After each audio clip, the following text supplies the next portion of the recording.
দুনিয়ার মধ্যে যত মানুষ বিচারণ করে সব কিন্তু পাগলের দল। কেউ বা বেশি বেশি টাকা পয়সা কামাই করার জন্য পাগল, কেউ বা বেশি বেশি সম্পদ কামাই করার জন্য পাগল, কেউ বা সুন্দর বাড়ি গাড়ি করার জন্য পাগল, কেউ বা পীর মুফতি মুহাদ্দিস হওয়ার জন্য পাগল, কেউ বা সভাপতি সেক্রেটারি হওয়ার জন্য পাগল, কেউ বা বাজান ও সুন্দরী মেয়ে বিবাহ করার জন্য পাগল। আর একদল মানুষ দুনিয়ায় বিচারণ করে, তারাও কিন্তু একদল পাগল, তারা হইল আমার মাওলার পাগল। এ দুনিয়াদার পাগল, মাঝে মাঝে একটু চক্ষু বন্ধ করো, মোরাকাবা করো। দুনিয়ার পাগলামি কয়দিন বাজা, দুনিয়ার ইতিহাস পড়ে দেখো। ফেরাউন মাওলার সঙ্গে চ্যালেঞ্জ করলো বাজান, চ্যালেঞ্জ কইরা খোদাই পর্যন্ত নাউজুবিল্লাহ দাবি করলো। বাজান আমার মালিক ওকে দুনিয়ার ভিতরে এত আল্লাহু আকবার আরামে রাখছিল। ইতিহাসে দেখা যায় 750 বছরের মধ্যে ওই ফেরাউনের একদিন একটু সর্দি জ্বর হয় নাই, এত আরামে আমার মালিক ওকে দুনিয়ার ভিতরে রাখলো। ফেরাউনের বাড়ির দরজায় ইতিহাসের ভিতরে দেখা যায় এমন একটা গাছ ছিল, যে কোনো রোগের নিয়াত কইরা খাওয়ার সঙ্গে সঙ্গে সমস্ত রোগ ভালো হইয়া যাইত। নীল দরিয়ার পানি ফেরাউনের কথায় আসা যাওয়া করত, ভাটা জোয়ার হইত। এত আরামে আমার মালিক ওকে দুনিয়ার ভিতরে রাখছিল। কিন্তু যখন ওর হায়াতের বেড়া শেষ, আমার মালিক ওকে নীল নদীর ভিতরে ফালাইয়া চুবাইয়া চুবাইয়া তারপর আমার মালিক ওকে মারছে। ফেরাউনের কোনো পাত্তাও ক্ষমতাও দেখা যায় না। সাদ্দাত মাওলার সঙ্গে চ্যালেঞ্জ করিয়া দুনিয়া ওর বেহেশত তৈরি করলো, কই সাদ্দাতের পাত্তাও নাই। নমরুদ মাওলার সঙ্গে চ্যালেঞ্জ করলো, তার খলিল ইব্রাহিমকে আগুনের ভিতরে ফেলাইলো, ঠ্যাং ভাঙ্গা মশা মাথার ভিতরে ঢুকাইয়া মাজান মস্তক পাছার পাছার পিড়াইয়া শেষা পাশা কইরা মারলো। ওই বাজান বাজান নমরুদের কোনো পাত্তা পাওয়া যায় না। এ বাংলাদেশের মানুষ, বাংলাদেশের ইতিহাস তালাশ করলে দেখবা এই বাংলাদেশের অনেক দুনিয়ামুখী নেতা, তাদের হুঙ্কার মনে হয় বাংলার জমিন থর থর করে কাঁপতো। বাজান কোন আজকে যাই দেখো হাইকোর্টের মাজারের ভিতরে পইরা আছে একজন দিনদার আল্লাহওয়ালা নামাজি মানুষ, ওদের কবরের কাছে দিয়ে একটু সালামও দেয় না, বরঞ্চ বলছে বলে শয়তানটা মরছে ভালো হয়েছে। যারা বলেন কথা ঠিক না বেঠে? এ দুনিয়াদার পাগল আমার বাবারা, এ পর্দার আড়ালের মা বোনেরা, কোন দুনিয়ার পিছনে পড়ছ? একটু মাঝে মাঝে দুনিয়া নিয়ে একটু চিন্তা করো। হাকিকত সে তো দুনিয়া বেখবর হ্যায়, দুনিয়া কি নুমাইশ পর নজর হ্যায়। বাজান আল্লাহ রসুল সাল্লাল্লাহু আলাইহি ওয়াসাল্লাম দুনিয়া এবং দুনিয়ার ক্ষমতা, দুনিয়ার সম্মান, দুনিয়ার যত সম্পদ, এই ব্যাপারে আল্লাহর হাবিব বলেন আর দুনিয়া জিফাতুন ওয়া তালিবুহা কিলা, দুনিয়াটা হলো একটা মরগের মতো। এ বুদ্ধিমান আমার বাবারা, এ পর্দার আড়ালের মা বোনেরা, বাজান একটা মরগের কি মূল্য আছে? কোনো মূল্য তো নাই, বরঞ্চ ফালাইয়া দেওয়ার জন্য ব্যস্ত। আল্লাহর হাবিব বলেন দুনিয়া এবং দুনিয়ার ভিতরে যত সম্পদ, আল্লাহর হাবিব বলেন একটা মরগের মতো, এর পিছনে যারা পড়বে আখিরাতের স্থায়ী জিন্দেগি ধ্বংস করবে।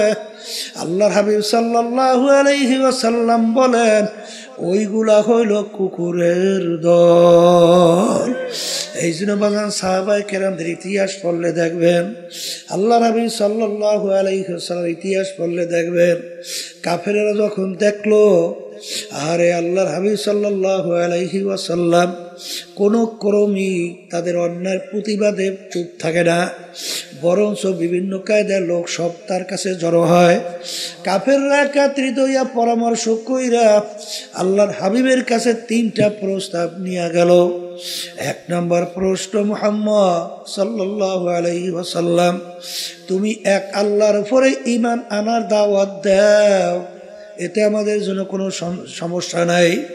বর্তমানেও কিন্তু দেখবেন এক শ্রেণী ইহুদি নাসারা খ্রিস্টান, ওরা কিন্তু আপনার ধর্মকর্ম পালন করার কোনো সমস্যা নাই, কিন্তু রাষ্ট্রীয় ব্যাপারে নজর রাখলে চোখ ঘুরতে উঠাইয়া দেয়।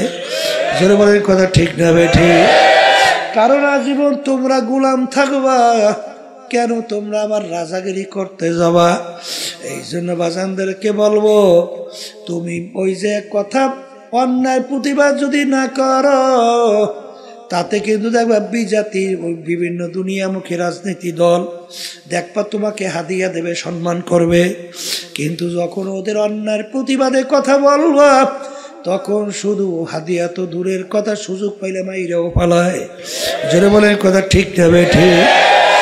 যখন নাকি বলল মুহাম্মদ তুমি এক আল্লাহর উপরে ঈমান আনার দাওয়াত দাও, এজন্য আমাদের কোনো সমস্যা নাই, কিন্তু একটা শর্ত, আমাদের কার্যক্রমের বিরুদ্ধে তুমি কিছু বলবা না। যদি এইটা করতে পারো আমরা সিদ্ধান্ত নিয়ে আসি তোমাকে 3টা পুরস্কার দেব। 1 নম্বর পুরস্কার, অর্থাৎ তোমাকে আমরা আরবের ভিতরে সবচেয়ে বড় ধনী বানায়া দেব, আরবের ভিতরে সবচেয়ে সম্পদশালী বানায়া দেব। আবার শর্ত হইল দাওয়াত দাও, কোনো সমস্যা নাই, আমাদের অন্যায়ের প্রতিবাদে, আমাদের কার্যক্রমের প্রতিবাদে কিছু বলবা না। এতটুকু যদি মানতে পারো তোমাকে আরবের বড় ধনী বানায়া দেব। 2 নম্বর প্রস্তাব, তোমাকে আমরা আরবের রাজা বানায়া দেব। অর্থাৎ আজকে একটু মেম্বার চেয়ারম্যান হওয়ার জন্য, এমপি হওয়ার জন্য কতবার যে ইমান বিক্রি করে, কিন্তু আল্লাহর হাবিবকে প্রস্তাব দিল তোমাকে আমরা আরবের নেতা বানায়া দেব। 3 নম্বর প্রশ্ন, আরবের সবচেয়ে সুন্দরী মেয়েটা তোমার জন্য বিবাহের ব্যবস্থা করব। এক শর্ত হলো এক আল্লাহর উপরে ঈমান আনার দাওয়াত দাও, এজন্য আমাদের কোনো সমস্যা নাই, কিন্তু আমাদের কার্যক্রমের বিরুদ্ধে তুমি কিছু বলবা না। এতটুকু যদি মানতে পারো, এই 3 প্রস্তাব, আল্লাহ রাসূল সাল্লাল্লাহু আলাইহি ওয়াসাল্লাম এই প্রস্তাব মানছে? মানে তো নাই, বরঞ্চ বলে কাফেররা শোন, তোরা আমাকে আরবের নেতা বানাবি, ধনী বানাবি, সুন্দরী মেয়ে বিবাহ দিবি, কিন্তু সৈন্যরা তোরা যদি আসমান থেকে সূর্য এক হাতে, আসমান থেকে চন্দ্র আইনে আমার আর এক হাতে দিতে পারো, তারপর আমি এক আল্লাহর উপরে ঈমান আনার দাওয়াত এবং তোদের অন্যায়ের প্রতিবাদে আমি বলতেই থাকবো। এক পর্যায়ে আল্লাহর হাবিব সাল্লাল্লাহু আলাইহি ওয়াসাল্লাম তার জন্মভূমি মক্কায় থাকতে পারে নাই। বাজান মক্কা শরীফ সাইরা হিজরত করে মদিনায় যায়, আর তার জন্মভূমির মায়ায় বাজান ফিরা ফিরা চায়। বর্তমানে এক শ্রেণীর আছে, খুব দরবেশ হইছে, খুব নামাজি, খুব তাসবিহ জিকির করে, কিন্তু অন্যায়ের প্রতিবাদে মান রাআ মিনকুম মুনকারান ফালিয়ুগাইয়িরহু বিয়াদিহি ফাইন লাম ইয়াস্তাতি' ফাবিলিসানিহি ফাইন লাম ইয়াস্তাতি' ফাবিকলবিহি ওয়া যালিকা আযআফুল ঈমান। আল্লাহ নবী সাল্লাল্লাহু আলাইহি ওয়াসাল্লাম বলেন, অন্যায়ের প্রতিবাদে তোমার যদি শক্তি থাকে অন্যায়কে হাত দিয়ে ফিরাইয়া দাও, ওই পরিমাণ যদি শক্তি না থাকে মুখ দিয়ে বইলে অন্যায়কে ফিরাও, ওই পরিমাণ যদি শক্তি না থাকে মনে মনে পরিকল্পনা করতে থাকো কিভাবে অন্যায়কে ফিরানো যায়। এখানে কিন্তু অর্থ করে মনে মনে ঘৃণা করো, এটা সম্পূর্ণ একটা অযৌক্তিক ব্যাখ্যা। কারণ আগে বললাম ফিরাও, এখন মনে মনে ঘৃণা করো, এই শব্দটা কোথা থেকে আসলো? ফালিয়ুগাইয়িরহু বিয়াদিহি ফাইন লাম ইয়াস্তাতি' ফাবিলিসানিহি ফাইন লাম ইয়াস্তাতি' ফাবিকলবিহি ওয়া যালিকা আযআফুল ঈমান। ঈমানের সঙ্গে সম্পর্ক। বাজারে এক শ্রেণীর দরবেশ 24 ঘন্টা ইবাদতে লিপ্ত, তাহাজ্জুদে কামাই নাই। এই জন্য এক আল্লাহর ওলি বলেন, बुजुर्गी की नहीं हमको जरूरत गुलाम अपना बना ले आए खुदाया এ আমার মালিক আমার বুজুর্গি দরবেশি লাগবে না তুমি দয়া মায়া করে তুমি আমাকে তোমার গোলাম হিসাবে কবুল করে নাও আল্লাহর হাবিবকে বললেন তিনটা প্রস্তাব আরবের বড় ধনী বড় নেতা বাজান সুন্দরী মেয়ে বিবাহ আল্লাহর হাবিব তো মানলেন না বরং তার মক্কা জন্মভূমি ছাড়লেন মদিনায় গেলেন বাজান জন্মভূমির মায়ায় মক্কায় ফিরা ফিরা তাকাইলেন ঠিক আমার বাজানদেরকে বলবো আমরা যারা নায়েবে রাসূল দাবি করি আল উলামা ওয়ারাসাতুল আম্বিয়া নবী কিন্তু নাই কোনোদিন আসবে না আমরা হইল নবীর নায়েব আমরা হইল নবীর ওয়ারিস ইলমের ওয়ারিস কিয়ামত পর্যন্ত থাকবে বাজান মা আতাকুমুর রাসূলু ফাখুযুহু ওয়া মা নাহাকুম আনহু ফান্তাহু আল্লাহ রাবি যা কিছু নিয়ে আসছেন পুরাপুরি আঁকড়াইয়া ধরা লাগবে যার থেকে নিষেধ করছেন পুরাপুরি ফেরা লাগবে এই জন্য আমার ভাইদেরকে বলবো আল্লাহর হাবিব সাল্লাল্লাহু আলাইহি ওয়াসাল্লামের মৌলিক চারটা কাজ ছিল যারা বলেন কয়টা এক নম্বর মুখস্থ করেন দাওয়াত দুই নম্বর মুখস্থ করেন তালিম তিন নম্বর মুখস্থ করেন তাজকিয়া নফস চার নম্বরে জিহাদ বাজান দাওয়াতও লাগবে তালিমও লাগবে তাজকিয়া নফসও লাগবে জিহাদও লাগবে দিন কিন্তু পরিপূর্ণ বাড়তি কমতি আর কোনো দিক নাই আর আসবেও না পরিবর্তনও হবে না আমার আব্বাজান রহমাতুল্লাহ আলাইহি চরমনায় জমিনে ঘুমায় আছেন আমার আব্বাজান বলতেন বাজান রে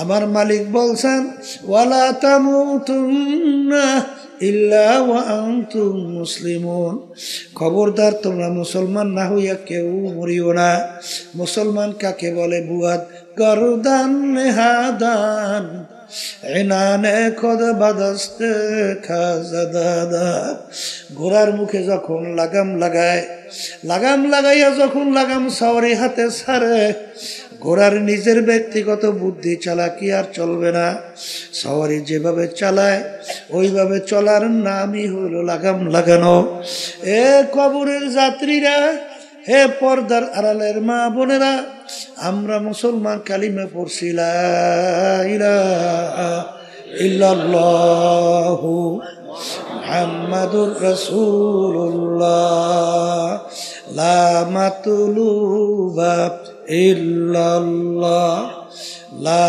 মাহবুবা ইল্লাল্লাহ লা মাশুকা ইল্লাল্লাহ লা ইলাহা ইল্লাল্লাহু মুহাম্মাদুর রাসূলুল্লাহ हर तमन्ना दिल से रुखसत हो गई हर तमन्ना दिल से रुखसत हो गई अब तो आजा अब तो खिलवत आ गई ए दुनियादार पागल कलब থেকে গায়রুল্লাহকে ফালাও লা মাকসুদা ইল্লাল্লাহ লা মাহবুবা ইল্লাল্লাহ লা বইলা যখন ডান দিকে মাথা ঘুরাও বাজান আল্লাহু আকবার কারি ইব্রাহিম সাহেব রাহমাতুল্লাহ আলাইহি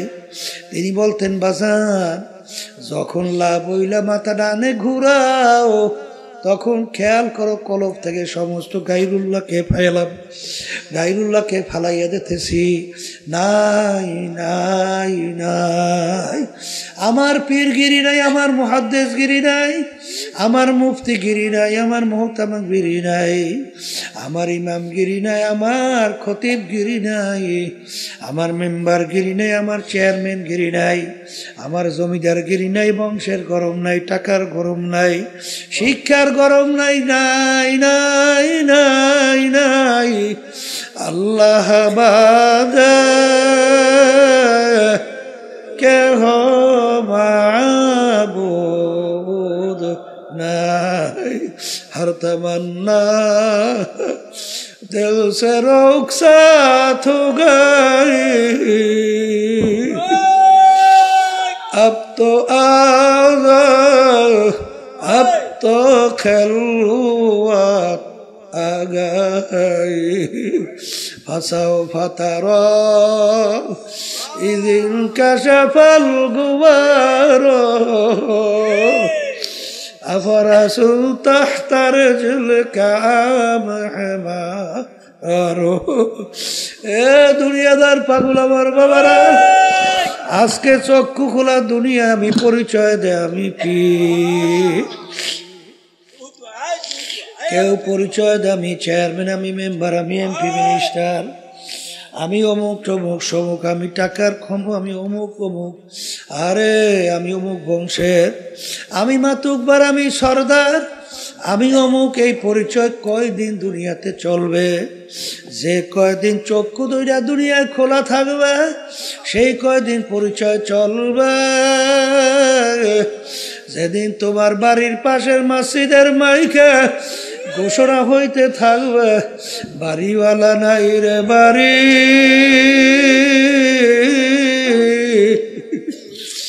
নাই রে দুনিয়াতে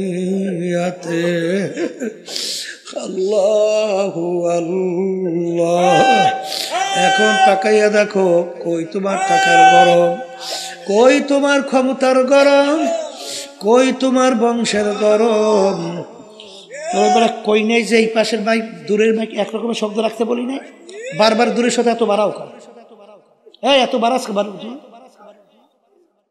ফাজিল কোথাকার বয়ানি করতে দেয় না আবার একের কমাইস না এই পাশের শব্দ বাড়া একরকমের শব্দ রাখতে বলি নাই ফাজিল কোথাকার তখন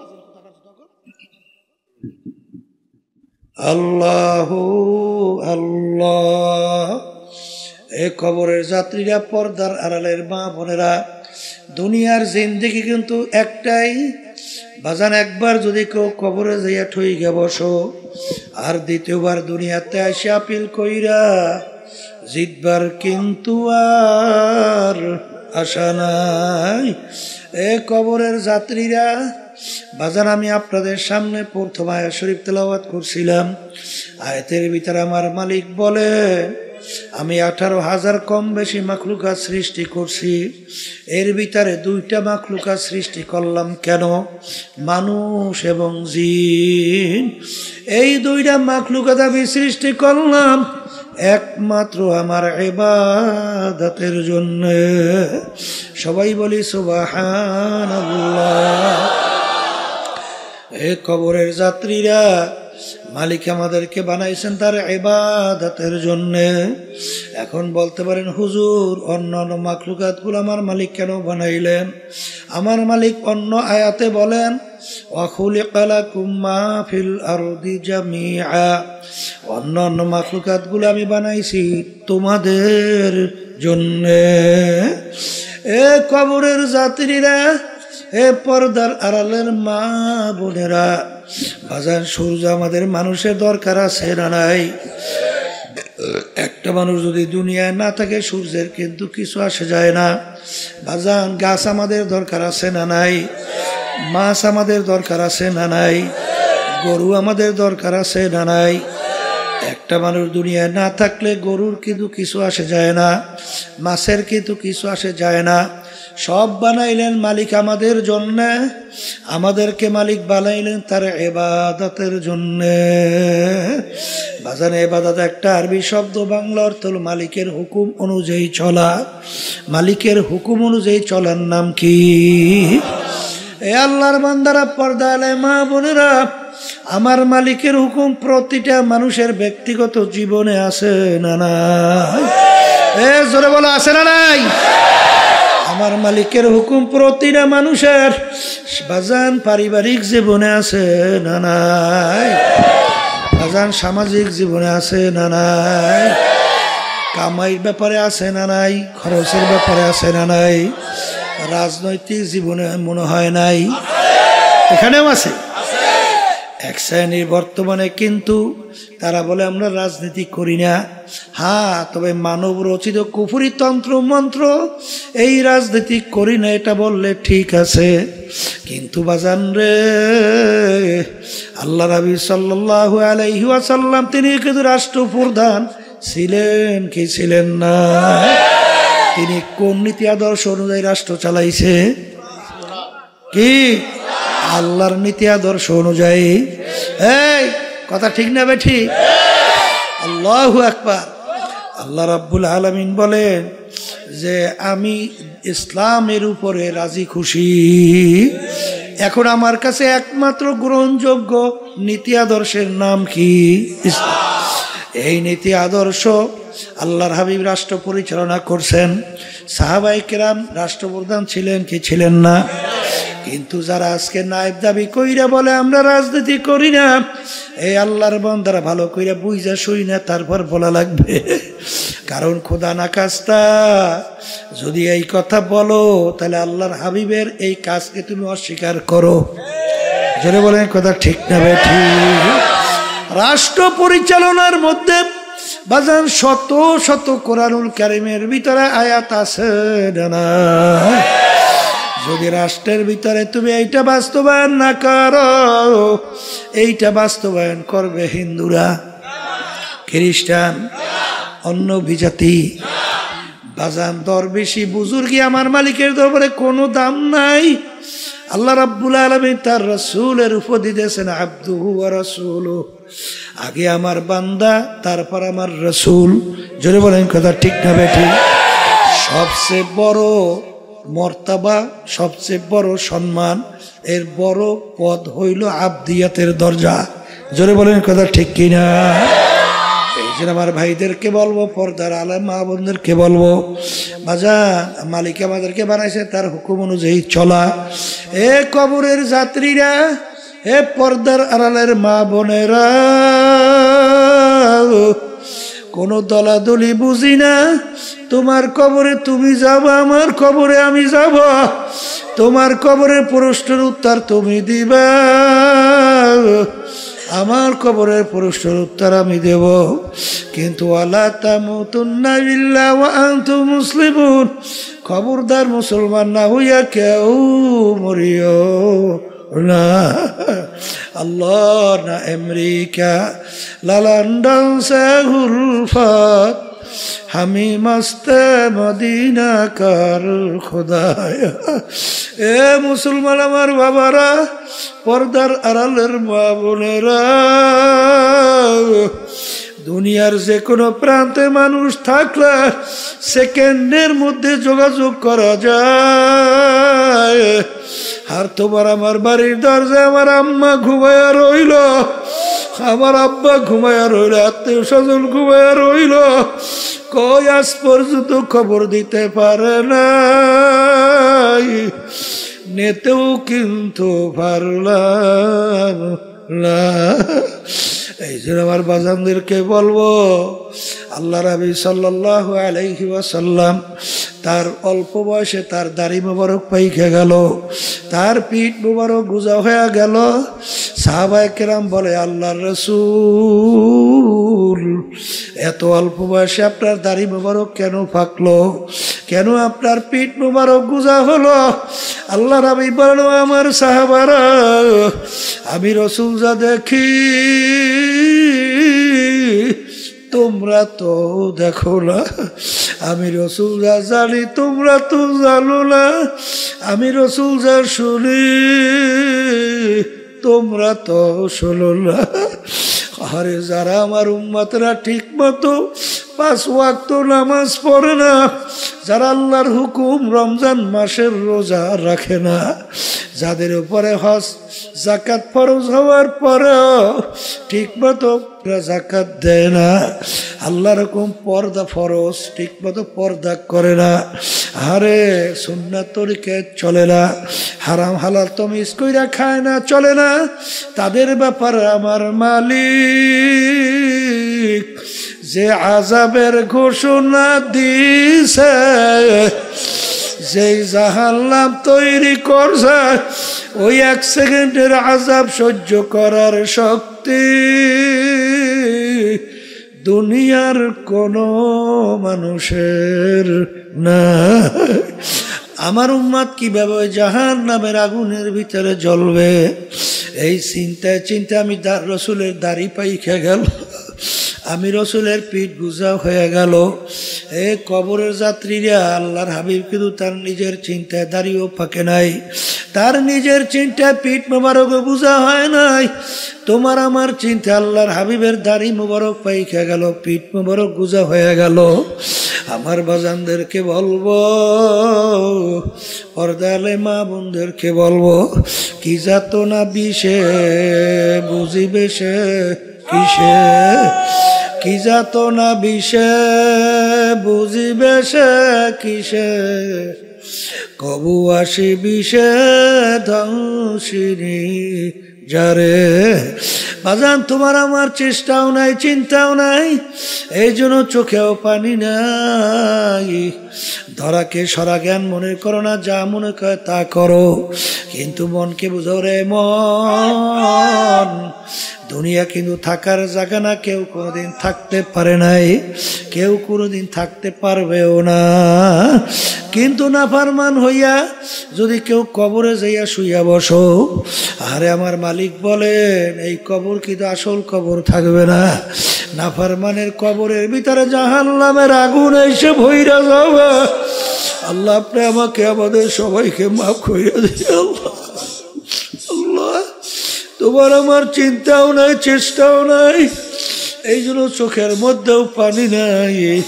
কিন্তু ওসমান গনি রাদিয়াল্লাহু তাআলা আনহু ইতিহাস পড়লে দেখবে অনেক সময় কবর দেখলে এমন ভাবে অজরে কান্না শুরু করতেন, কানতে কানতে দাঁড়ানো অবস্থায় ঠাস করে বইসা পড়তো।